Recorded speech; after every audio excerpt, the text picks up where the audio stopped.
Are you ready to increase your retention and revenue and convert website traffic to clients? Then you're ready for Maya. Maya is a marketing and client recruitment software. Maya creates better business relationships by pairing the right clients with the right beauty professionals. How do we do it? A matchmaker. Your brand will have its own unique matchmaking survey.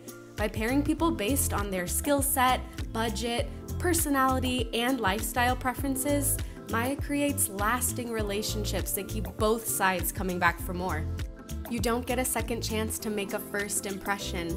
Pair the right clients with the right beauty pros the first time. Visit joinmaya.com to get started.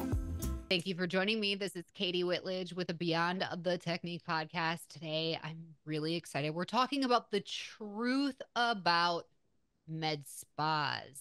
Dun, dun, dun. There's so much. This has evolved.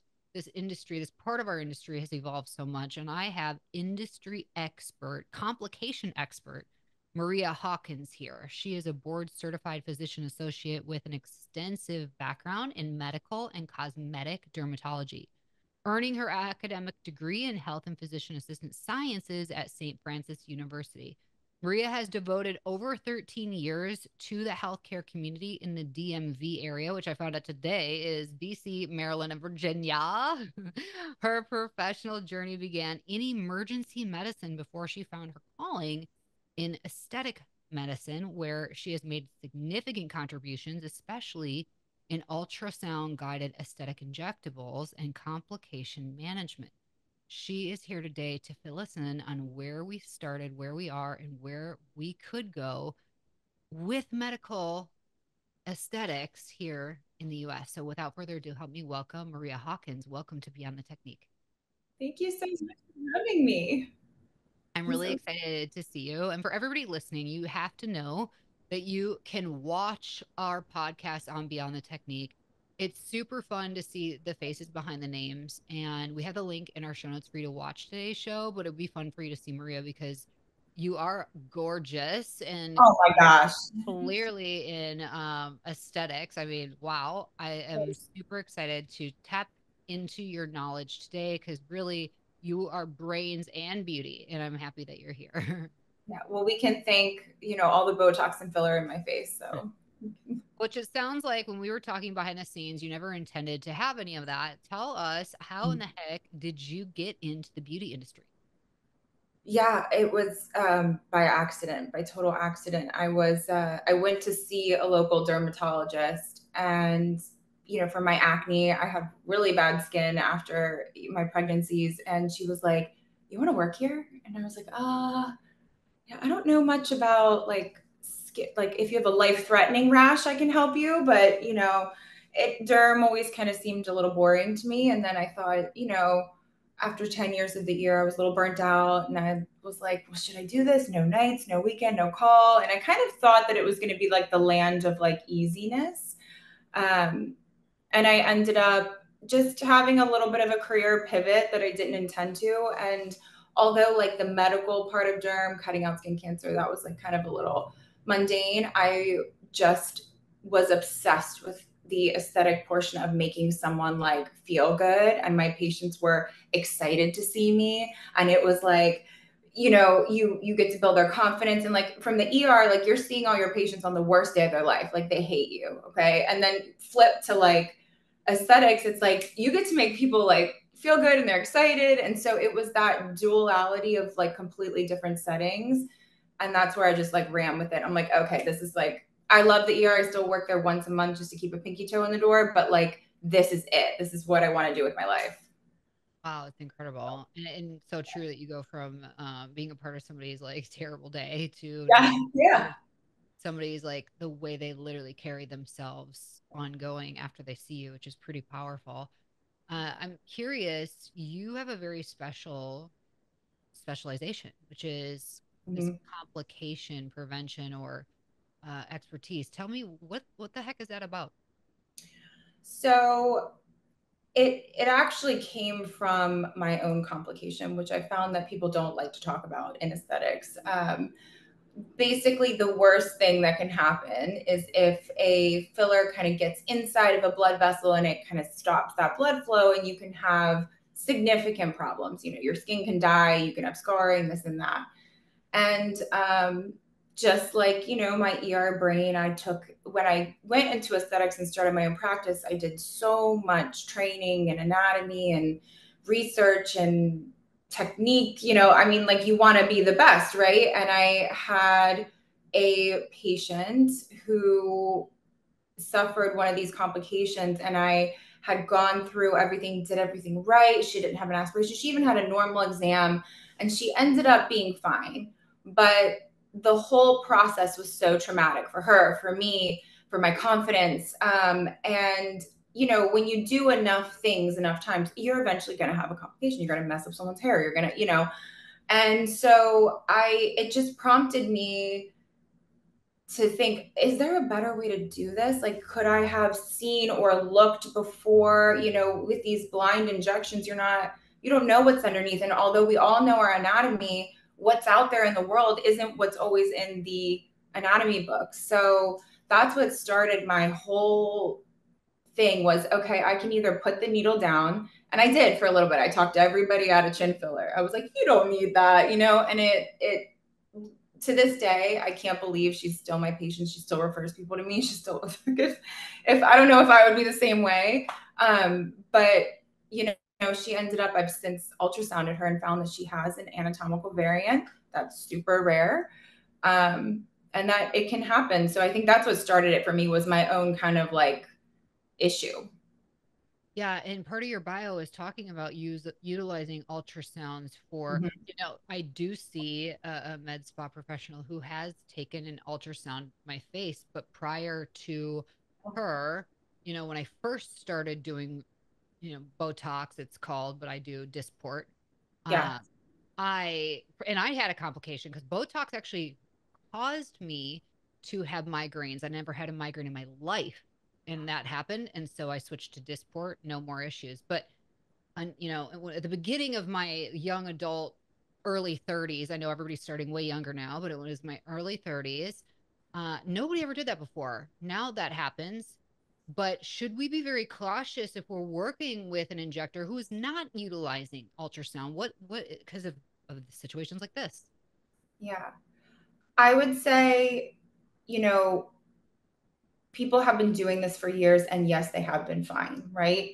And I think that I was luckily like an early adopter, right? In when this technology started coming out, only because I kind of saw it happen in the ER. When we were doing central lines or putting when we're doing like procedures that can like kill someone, right? We were doing it blind, and I was like feeling. And then one day this ultrasound like rolled into the ER, and they were like, you figure out how to use this. And so I think it's a hard skill to learn, and it takes a lot of time, and it's operator dependent. So there is like this resistance to doing it, but that's my life mission. So yes, is it always better to take a peek if you can? Sure. And there are certain high risk areas where I really advocate for using it. So the higher the risk of the injection, it's almost silly not to.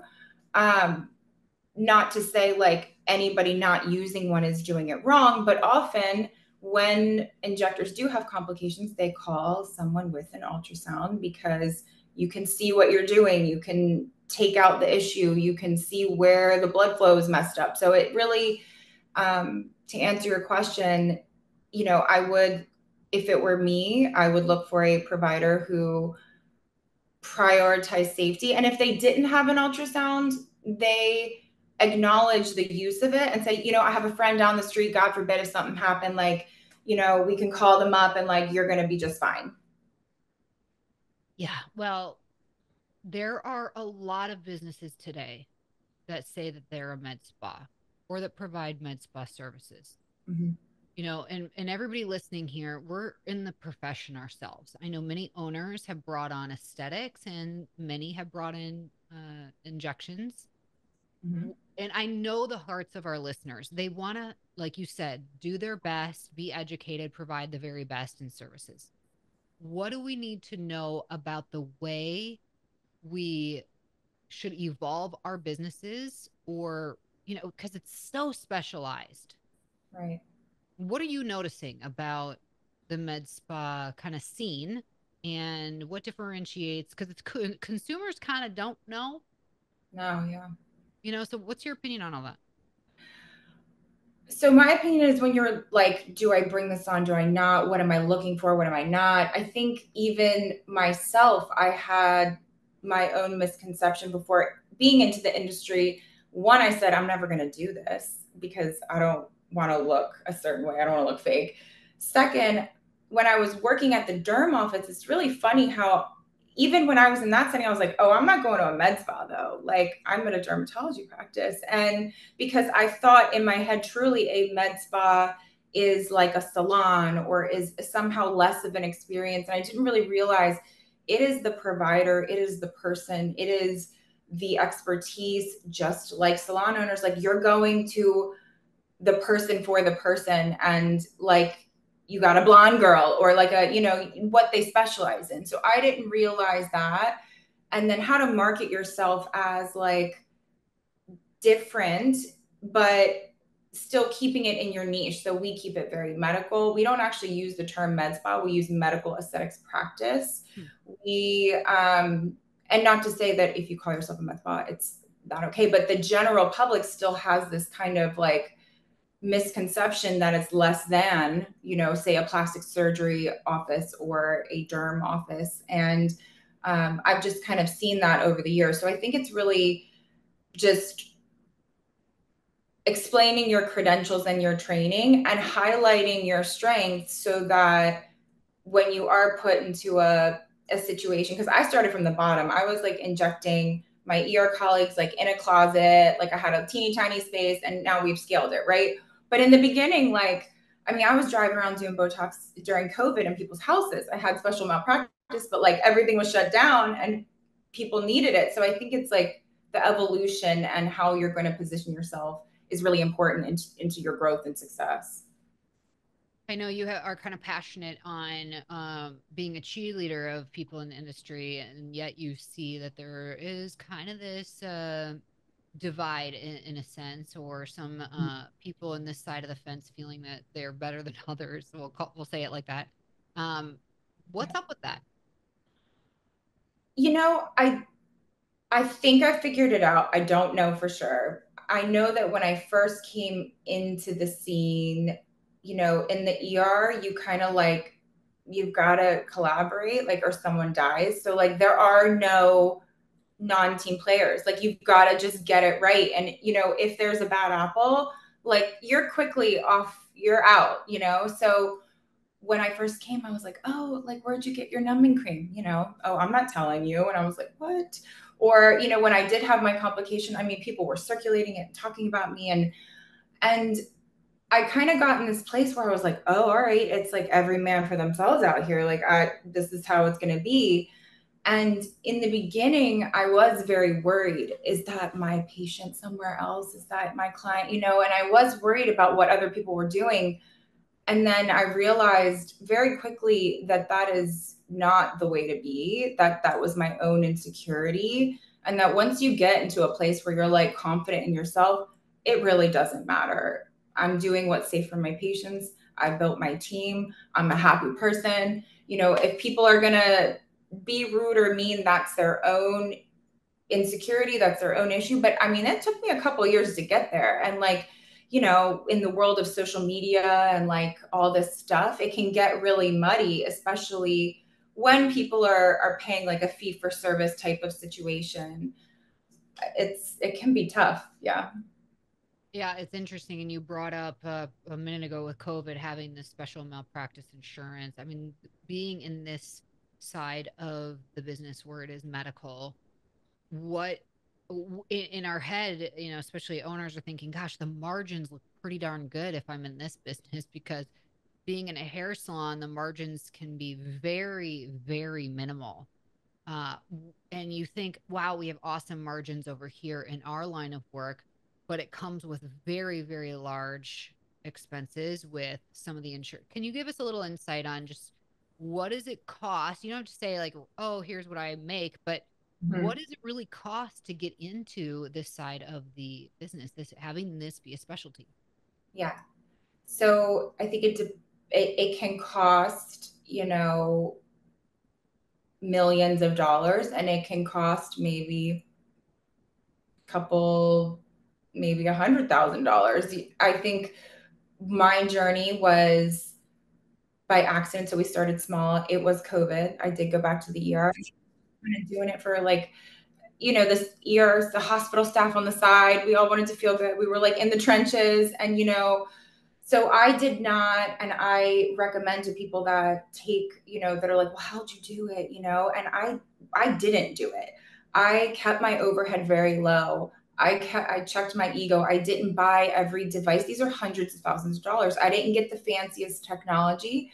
I rented a room, and I started with injectables and built up, 500 patients, 1,000 patients. And then you start investing in, once you have a base. I think somebody just told me yesterday, hey, should I invest in this med spa? They've got 4 lasers and this and that, and they're just starting, and 2 injectors and no patient base yet. And I'm like, not to say no, because it is a very lucrative industry, but the more overhead you have, the smaller your margin becomes. And so I really advise people into getting the newest, flashiest, biggest thing off the jump, because you just don't, it's not a smart business move, in my opinion, I think. Man, there's so much I want to talk about. You brought up how when you were in the ER during COVID and you were doing injections for your colleagues, that just made everybody feel good. There's talk that the FDA is going to approve Botox for depression medication. Do you know anything about this? Yeah, it has, there are several studies now linking kind of Botox to a reduced anxiety, depressive state. It's that like positive feedback cycle, right? So look good, feel good.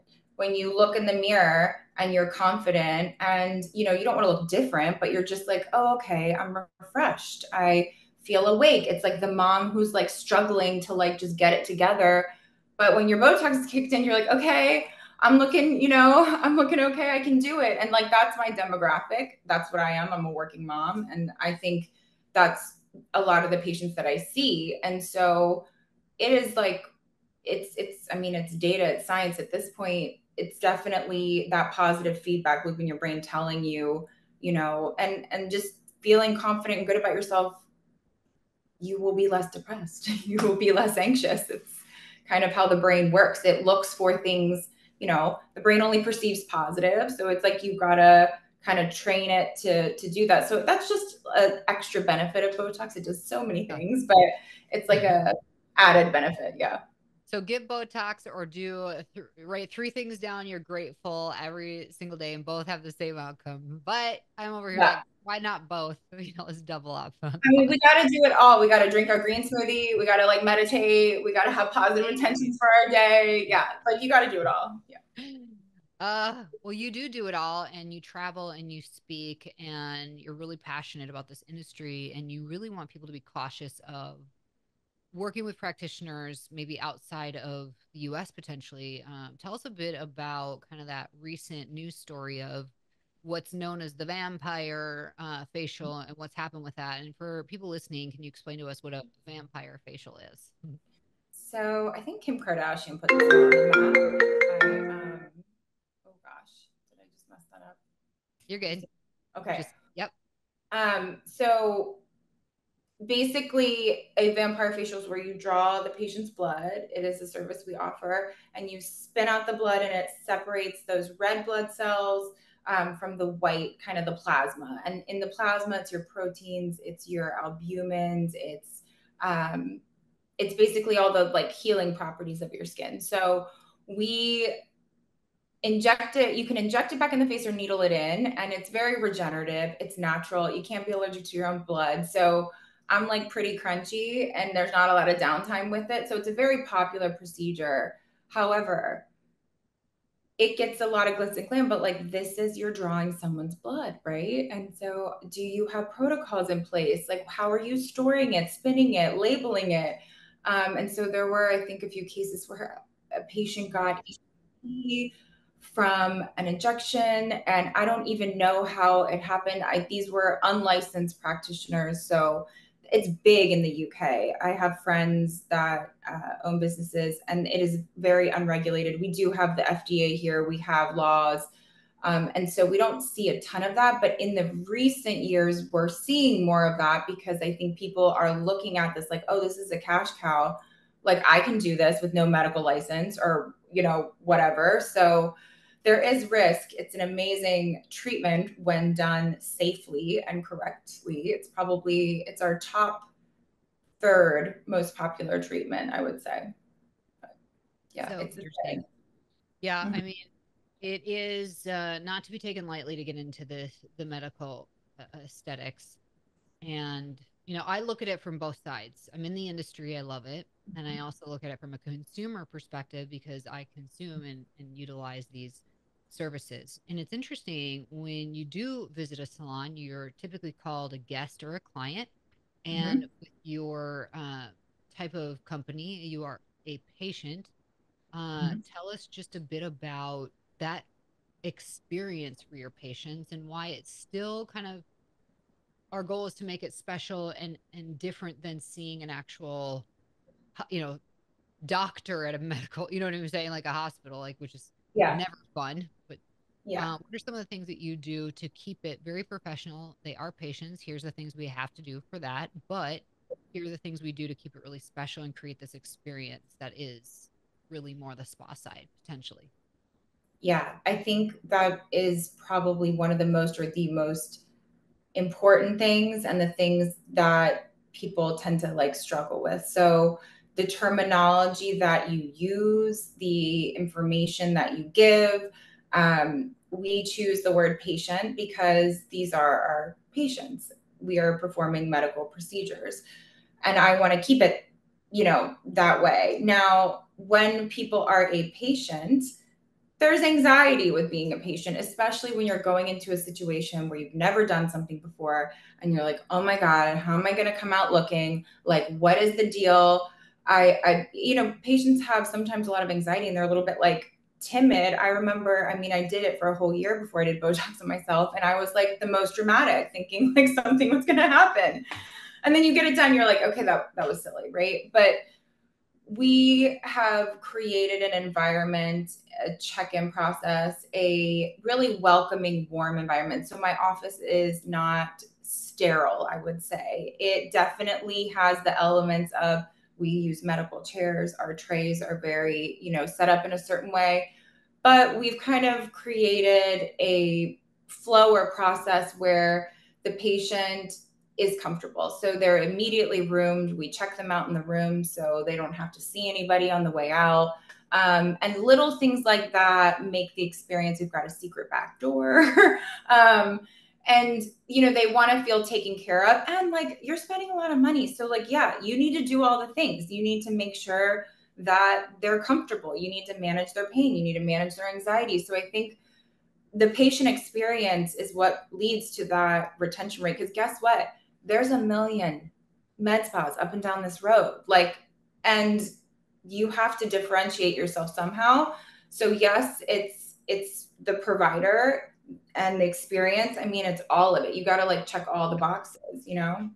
Yeah, and it's out of pocket. So unlike a lot of Mhm. places accepting insurance, when you're in a medical facility, this is not Right. the same as that. So you really do have to work hard to get your patients and to keep them. So I really appreciate you sharing that. There's also this kind of legislation at Mhm. play across the states. I think Arizona, it sounds, is doing this really well, but a lot Mhm. of states, they're trying to make it so that nurses cannot inject and it can only be maybe PAs or whatnot. And I may be saying this incorrectly, but what's happening? What are you noticing with Yeah. this?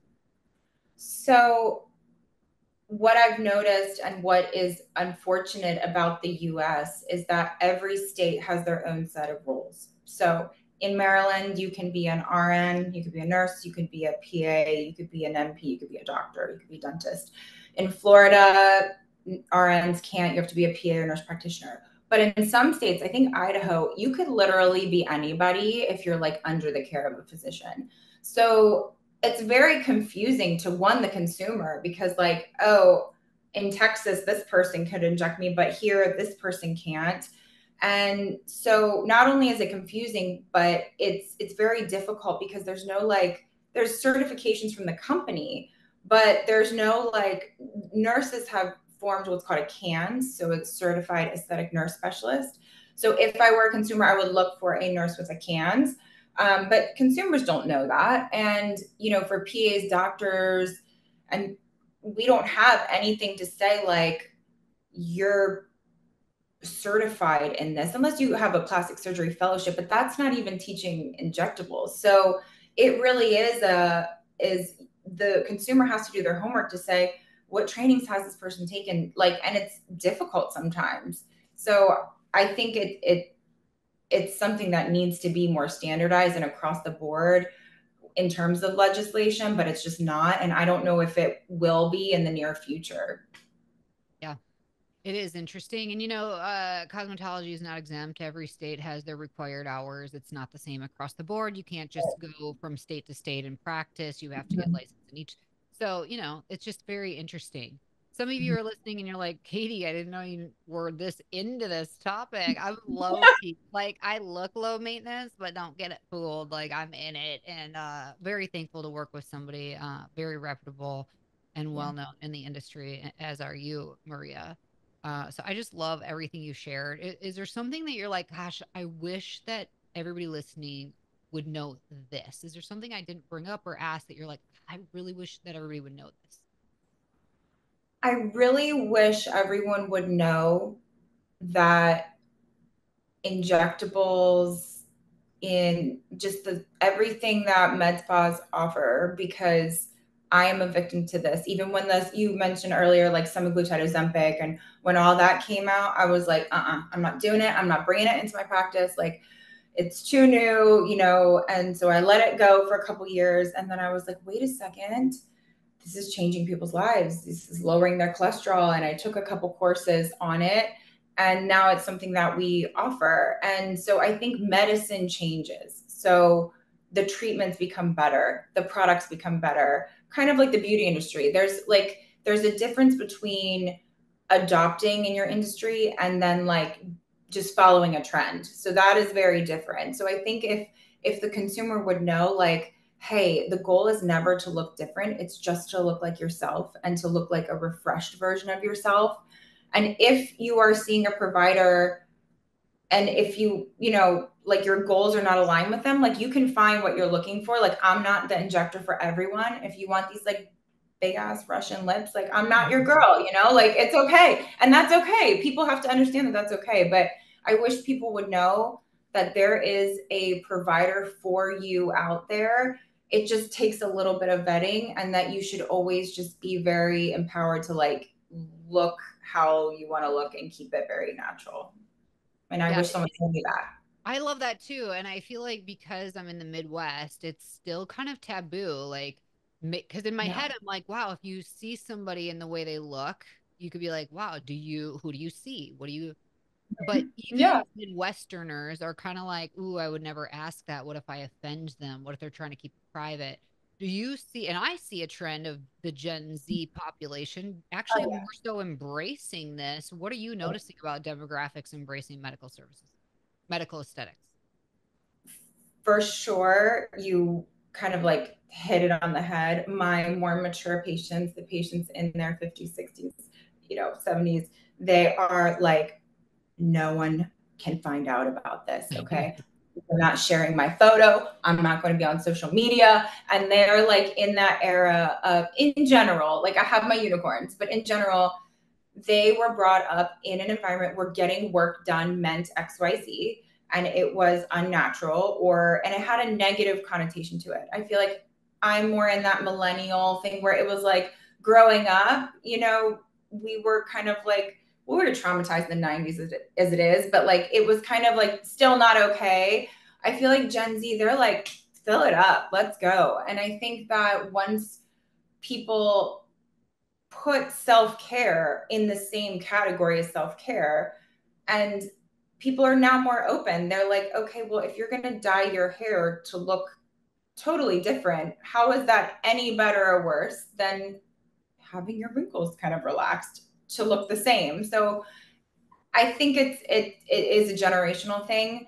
To me, everybody I know, obviously, thousands of patients get Botox, and some people want to talk about it, but some don't. It's actually more rare that I find that people don't do aesthetic treatments in their 30s and 40s, but definitely starting earlier, because we found the earlier you start, the less you need, the more, it's prevention, not correction. It's like you wouldn't just ride your car and never change the oil, right? Or get your tires rotated. It's like that maintenance and holistic kind of health. So, yeah, the younger population, I'm very grateful for them because it's a visual business. You want to see, like, people will say, well, I stalked your social media for 6 months before I booked with you, right?